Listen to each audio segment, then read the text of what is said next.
mungkin ada 3 hal ya yang bagi saya ingatan agama itu. Yang pertama, ingatan saya itu banyak cerita-cerita di dalam agama waktu saya belajar agama masa kecil itu membuka imajinasi saya, memperkaya imajinasi saya mengenai manusia, mengenai alam, mengenai Tuhan, mengenai tempat-tempat di luar yang saya lihat sehari-hari. Itu, jadi imajinasi saya bertambah ya. Misalnya kisah, karena saya orang Katolik, saya banyak mendengar kisah mengenai dari kitab suci Perjanjian Lama dan Perjanjian Baru, ya, kisah mengenai perjalanan orang-orang Israel dari Mesir, kisah mengenai Abraham dan sebagainya. Itu membuat saya terkoneksi dengan dunia di luar saya sehari-hari. Itu yang pertama. Jadi memperkaya imajinasi. Yang kedua, saya menjadi karena saya punya agama, maka saya punya iman, dan iman itu membuat saya merasa diri punya relasi dengan sesuatu yang di atas, yaitu yang dipercaya sebagai Tuhan. Karena saya sebagai orang Katolik, saya merasa bahwa Tuhan yang tidak kelihatan itu menjadi kelihatan di dalam Yesus Kristus, yang kami sebut dengan sebutan Tuhan Yesus itu. Di dalam Kristus itu saya merasa bisa secara pribadi punya relasi dengan Tuhan. Kemudian yang ketiga, karena agama punya beberapa peraturan hidup dan sebagainya, itu yang membentuk saya berelasi dengan orang lain, entah di dalam keluarga, entah di sekolah, entah di tempat lain. Karena itu ada semacam norma agama atau etika dan sebagainya yang diajarkan di situ. Harus jujur, harus terbuka terhadap orang lain, harus mencintai orang lain dan sebagainya itu. Jadi itu yang beberapa pengalaman, 3 pengalaman yang bagi saya rasakan waktu pertama-tama saya mengenal agama saat saya kecil. Agama itu mengajarkan bahwa semua orang itu, minimal di agama saya, semua orang itu setara atau sejajar di hadapan Tuhan. Anda mau ini, mau itu semua sejajar di hadapan Tuhan. Anda adalah makhluk ciptaan ya. Karena itu kalau ya semua sama. Kalau ada perbedaan misalnya hierarki atau pemerintahan, yaitu ini aja fungsional saja. Tetapi pada intinya di pusatnya ya manusia itu sama. Nah ini kan sesuai dengan demokrasi ya. Semua orang itu punya hak dan kewajiban yang sama sebagai manusia, punya kelebihan kekurangannya masing-masing, dan semua itu harus ditampung. Mungkin berbeda, tetapi perbedaan itu harus dihormati dan sebagainya. Itu bagi saya itu mendukung proses demokrasi, ya, menghargai satu sama lain. Itu ya, itu tidak ketika begini ketika dalam agama atau agama-agama itu para pemimpinnya, para pemukanya mulai mengabsolutkan agamanya di atas agama-agama lain, ya, atau bahkan menyerang orang agama lain, atau menyerang pemerintahan demokrasi dan sebagainya atas nama keyakinan tertentu. Nah, menurut saya pendidikan seperti itu tidak sesuai dengan demokrasi, bahkan bisa mengancam demokrasi itu sendiri, menurut saya. Nah, sekarang ini saya mengajar di sebuah universitas, juga universitas Katolik, namanya Universitas Sanata Dharma di Yogyakarta. Ya, mahasiswanya dari berbagai kelompok agama dan tidak masalah. sejauh ini ya. Tidak ada ketegangan berdasarkan agama atau apa ya. Ya tidak ada, semua belajar bersama, dosennya juga berbeda agama, mengajar bersama ya bisa. Nah, memang itu tidak semua seperti itu. Ada juga sekolah-sekolah yang terutama beberapa tahun yang lalu itu menekankan agama, termasuk juga di sekolah-sekolah negeri ya. Ya itu ada juga dan ada keluhan dan ada survei yang menunjukkan di sekolah-sekolah itu pun banyak yang terpapar gagasan-gagasan radikal berdasarkan agama juga ada, dan itu saya kira menjadi keprihatinan kita bersama di Indonesia maupun mungkin juga di tempat-tempat lain. Dengan berbasis atau bertolak dari realitas yang ada sekarang ini, jumlah penduduk Indonesia yang sekian ya, 270 sekian juta, dengan berbagai pulau yang ribuan pulau yang ada, dengan keberagaman yang banyak, dengan apa itu tingkat pendidikan yang ada sekarang ini dan sebagainya ya. Pertanyaannya, sebagai orang yang agamanya beda-beda ini, kita akan membawa Indonesia ini 100 tahun lagi kemana? Menurut saya itu menurut saya harus punya mimpi, punya cita-cita bersama. Ya, kemana kita membawa ini? Nah, kami yang di Indonesia ini beruntung menurut saya karena punya Pancasila itu, ya, lima dasar atau Pancasila itu. Nah, di situ sudah tercermin sebenarnya kita mau membuat Indonesia itu kemana. Yang pertama kan ketuhanan yang Maha Esa itu, ya, I believe in God. Ada dasar religiusnya di sana. Yang kedua misalnya kemanusiaan yang adil dan beradab. Ya, kita harus beradab, harus adil dan kemanusiaan. Artinya Indonesia ini harus punya kontribusi kepada kemanusiaan pada umumnya. Istilahnya itu kepada humanity ya. Kita harus contribute ke sana sebagai orang Indonesia itu. Lalu persatuan, lalu ada demokrasi ya, sila keempat, tetapi adalah juga yang menjadi cita-cita adalah adanya keadilan sosial, termasuk di dalamnya keadilan ekonomi dan sebagainya bagi seluruh rakyat Indonesia, bagi rakyat Indonesia semuanya. Nah, ini kan sekarang belum tercapai itu. Ya, jadi kalau beragama, berketuhanan itu selalu dalam konteks 4 sila yang lain tadi. Bukan beragama hanya mencari misalnya dalam tanda kutip itu keselamatan pribadi ya, atau personal salvation, tetapi keselamatan bersama. Dan keselamatan bersama ya harus terwujud di dalam ya demokrasi, di dalam keadilan sosial, di dalam persatuan, di dalam kontribusi bersama untuk kemanusiaan pada umumnya. Itu. Jadi kalau menurut saya itu selain demokrasi dan selain agama atau iman ada dimensi-dimensi lain itu. Sebuah demokrasi kan agamanya salah satu identitas saja. Identitas lain adalah bahwa kita ini semua warga negara dan kita harus berkontribusi. Dari kelompok besar, entah dari kelompok kecil, itu harus berkontribusi. Bahwa saya misalnya Katolik dan karena itu saya minoritas, atau misalnya saya Hindu dan karena itu saya minoritas, ya betul. Tetapi karena saya orang Jawa gitu ya, yang anggota dari mayoritas juga gitu kan, semacam itu ya. Jadi ada banyak lapisan.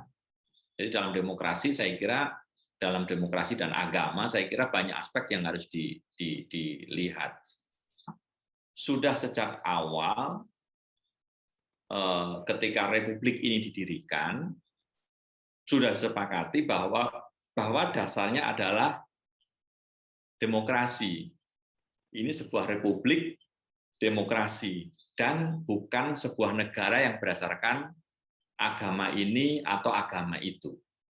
Itu kan komitmen awal pada tahun 1945 dan seterusnya, di mana kita ini negara yang tidak dasarnya bukan agama, tetapi dasarnya adalah demokrasi modern dalam bentuk republik dan sebagainya. Nah, itu semua sekali lagi dengan jelas terumuskan di dalam Pancasila itu tadi. Ketuhanannya kan universal, bukan Tuhan kelompok agama tertentu. Lalu yang namanya Pancasila itu nanti diuraikan juga di dalam konstitusi Undang-Undang Dasar 1945, di mana juga tidak ada privilege atau privilege untuk agama tertentu. Dasarnya murni demokrasi. Itu ya. Jadi itu pertama yang harus diingat.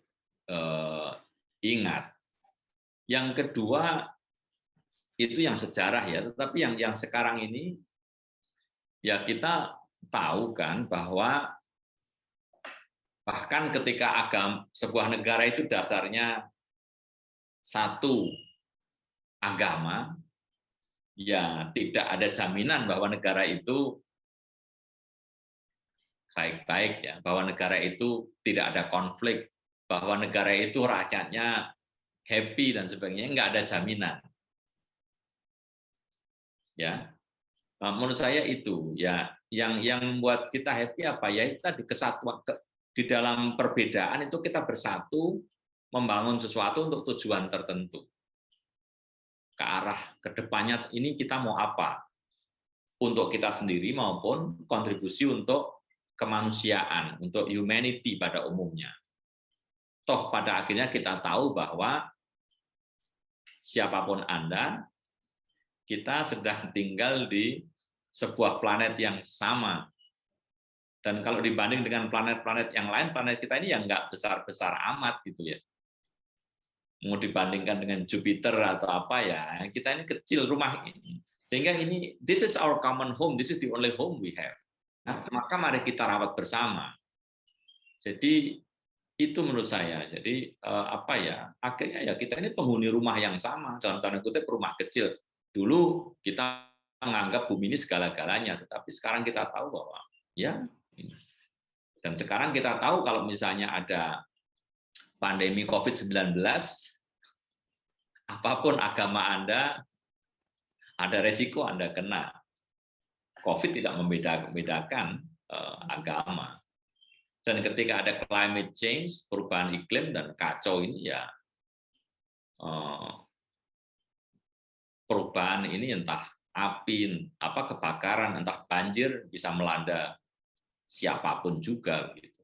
Nah, maka tidak ada alasan bagi kita untuk mengkotak-kotakan orang berdasarkan agama, tetapi yang perlu kita usahakan adalah berdasarkan agama masing-masing, mari kita bekerja sama untuk kemanusiaan, mari kita bergandeng tangan untuk memperbaiki rumah bersama ini yang bernama bumi ini.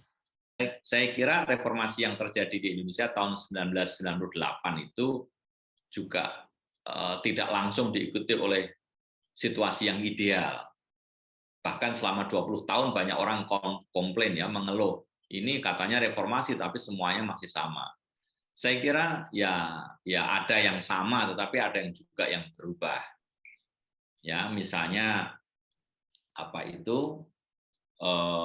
sistem demokrasi yang lebih terbuka. Misalnya dominasi militer ya yang sudah jauh berkurang dan sebagainya. Ya ada perubahan itu. Ya, tetapi ada banyak yang sama ya. Misalnya korupsinya juga tetap besar ya. Itu sama. Lalu mungkin konflik-konflik juga masih sama dan sebagainya.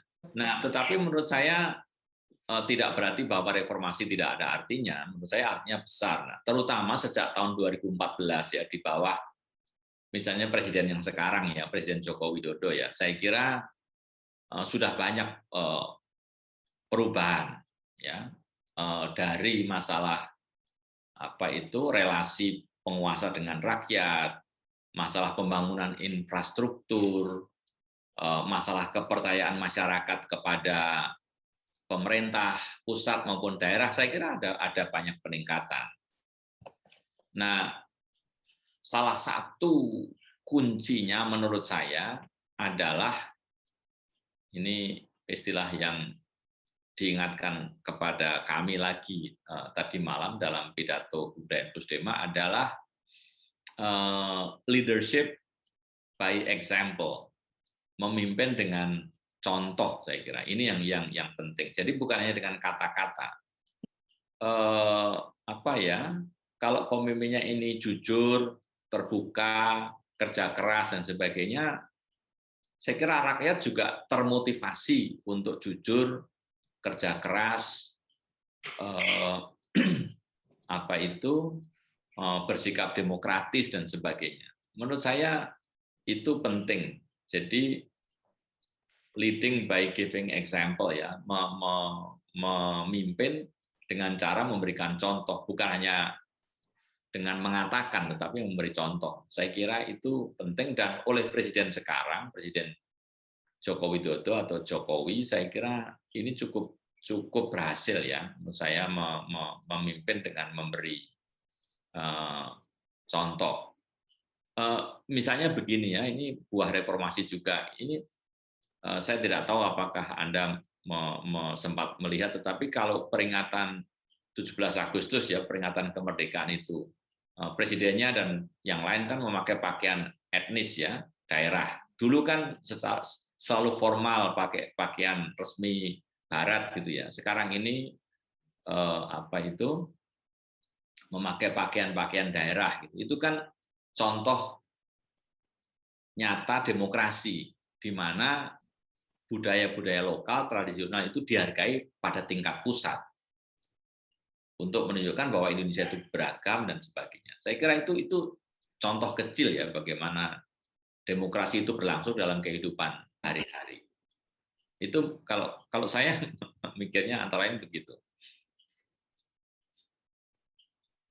Nah, karena saya bekerja di sebuah institusi akademik di universitas. Saya katakan tadi saya mengajar di Universitas Sanata Dharma di Yogyakarta. Nah, kota Yogyakarta penting saya sebut karena biasanya universitas yang ada di Yogyakarta itu mahasiswanya datang dari seluruh Indonesia. Hampir semua provinsi terwakili di Jogja ini.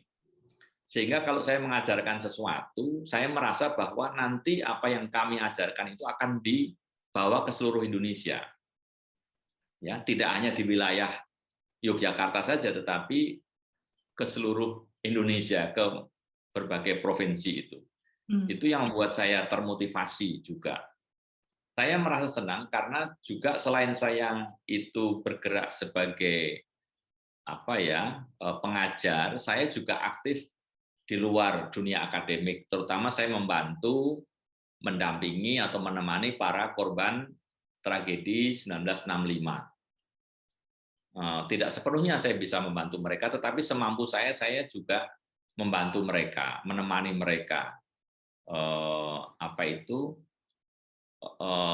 membesarkan hati mereka dan sebagainya, dan juga orang-orang yang membantu mereka. Jadi, sebagaimana kita tahu di Indonesia pada tahun 1965 terjadi pergolakan politik yang luar biasa, banyak sekali korbannya yang meninggal maupun yang di penjara dan sebagainya, banyak yang sudah mendahului kita, tetapi masih ada yang bersama dengan kita. Nah, saya dengan banyak teman membantu mereka. Jadi saya merasa termotivasi bahwa saya tidak hanya tinggal di sebuah menara gading, hanya di sekolahan saja atau di kampus, tapi saya juga berusaha membantu masyarakat, khususnya mereka yang menjadi korban kekerasan kolektif itu. Itu membuat saya termotivasi. Jadi kira-kira yang utama 3 itu yang membuat saya termotivasi. Tentu dasarnya adalah selain latar belakang akademik, latar belakang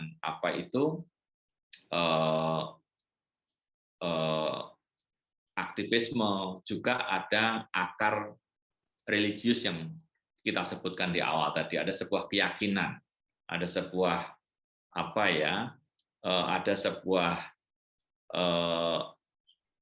ada sebuah iman yang mendasari saya juga untuk melakukan ini semua, entah di bidang akademik, entah juga membantu orang-orang, saudara-saudara saya di luar dunia akademik.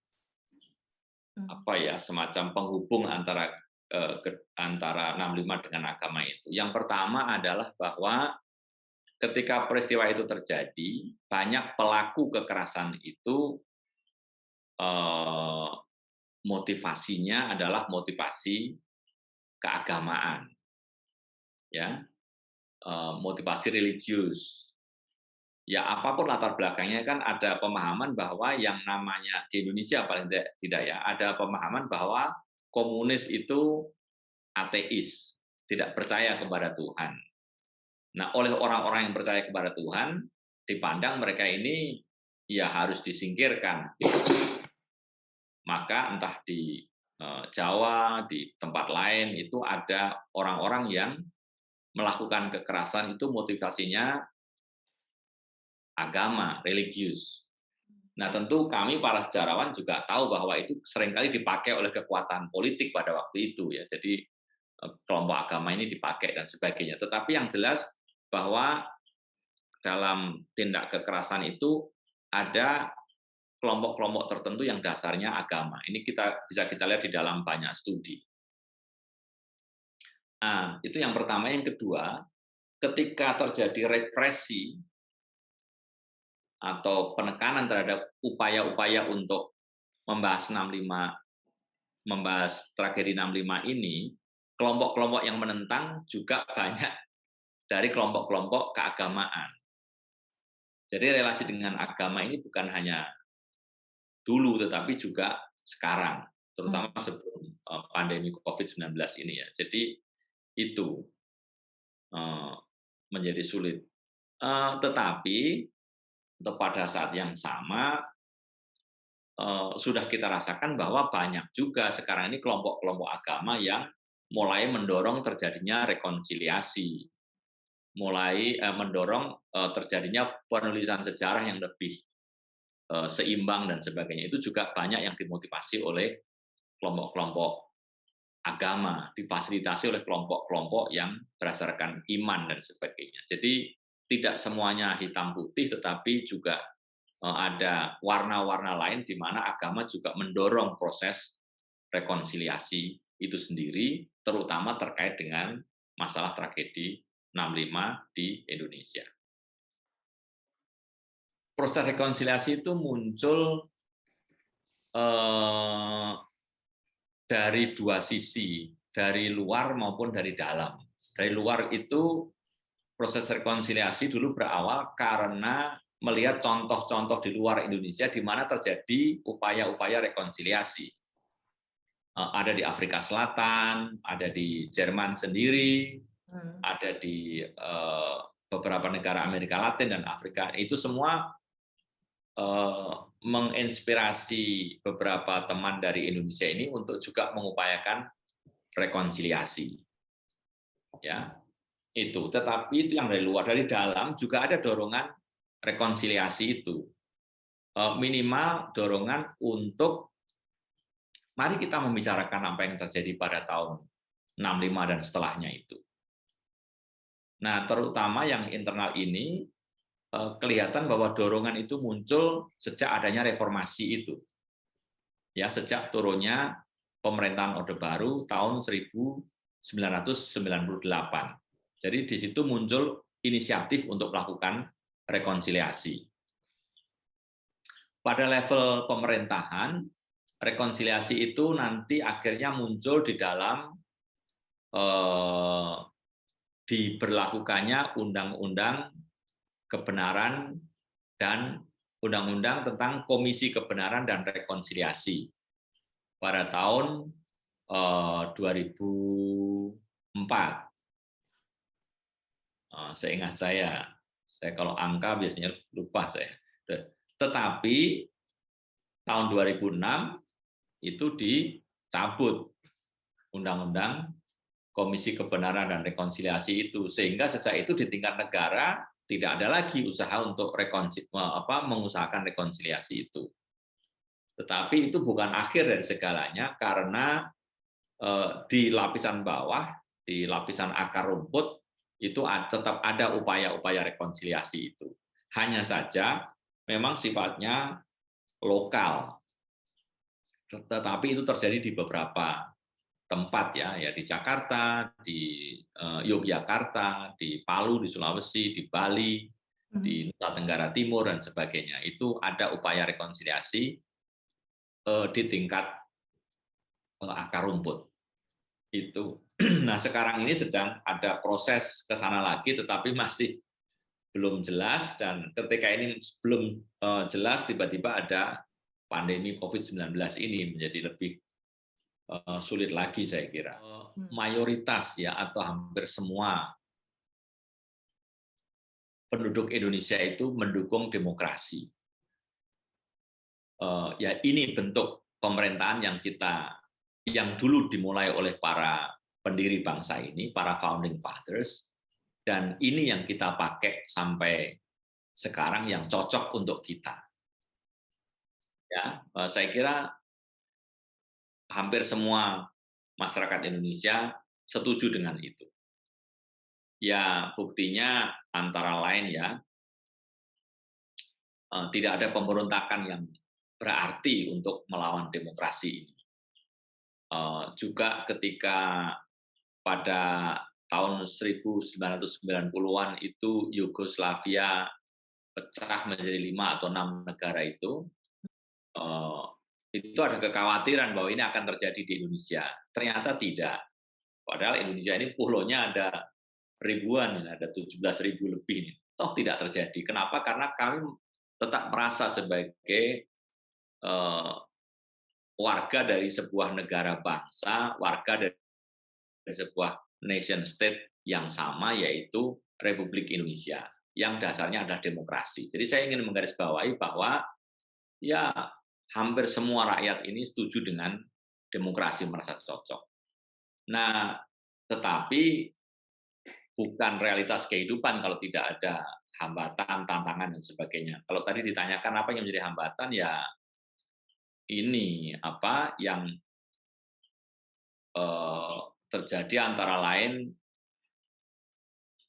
adanya demokrasi yang transaksional ya. Dalam arti ya demokrasi tetapi jabatan-jabatan atau posisi-posisi tertentu, meskipun ada pemilihan tetapi juga di situ ada uang kadang-kadang ya untuk membeli suara dan sebagainya. Jadi demokrasinya tidak murni tetapi transaksional.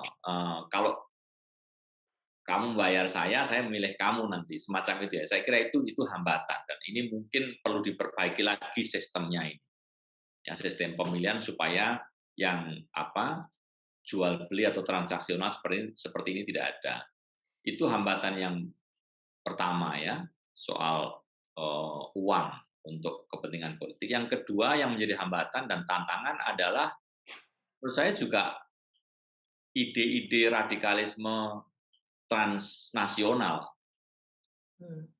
Ini juga menjadi hambatan dan bisa menjadi ancaman, dan di Indonesia itu memang sempat muncul waktu itu ya untuk mengganti Indonesia dengan sistem keagamaan ya, macam-macam pernah muncul itu, dan saya kira ini bisa menjadi tantangan atau hambatan bagi demokrasi di Indonesia kalau tidak diatasi. Nah, belajar dari beberapa tempat lain, hambatan ini menjadi besar ketika misalnya kelas menengahnya ini merasa nyaman, merasa aman.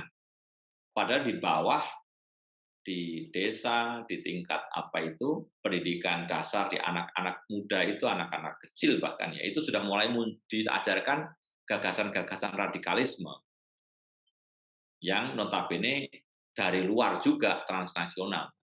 Nah, kelas menengahnya tidak tahu, tapi nanti seperti yang sekarang terjadi di Afghanistan ini, kalau tidak hati-hati itu bisa menjadi awal dari sebuah kisah sedih, yaitu hancurnya demokrasi. Jadi menurut saya hambatan itu ya, yang namanya demokrasi transaksional di mana uang itu ikut main di dalam proses demokrasi. Yang kedua adalah ancaman radikalisme yang sifatnya transnasional ini. Yang jelas begini, kita hidup di dalam suasana komunikasi yang sangat terbuka dan sangat cepat.